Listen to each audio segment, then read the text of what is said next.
സുഹൃത്തുക്കളെ, ഗണിതശാസ്ത്രത്തിലെ വളരെ കോംപ്ലിക്കേറ്റഡ് ആയി തോന്നുന്ന ഒരു ക്വസ്റ്റ്യൻ വളരെ എളുപ്പമായി ഉത്തരം കണ്ടുപിടിക്കുന്ന രീതി നമുക്ക് പഠിക്കാം.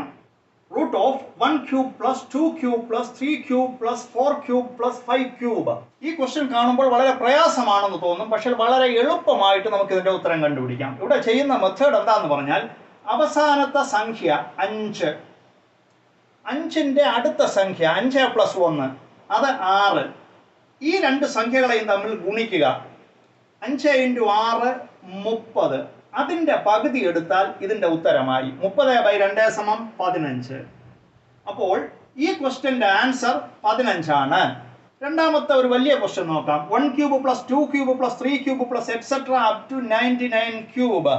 ഇതിൻ്റെ റൂട്ട്, ഇതിൻ്റെ ആൻസർ കണ്ടുപിടിക്കാൻ ലാസ്റ്റ് ടേം 99, 99 കഴിഞ്ഞിട്ട് അടുത്ത ടേം 100, ഇവ തമ്മിൽ ഗുണിക്കണം. 99 × 100 = 99,900 ഡിവൈഡഡ് ബൈ 2. 99,900ന്റെ പകുതി എന്ന് പറയുന്നത് 4,950. അപ്പോൾ ഈ വലിയ ചോദ്യത്തിന്റെ ഉത്തരം 4,950 എന്ന് കിട്ടും.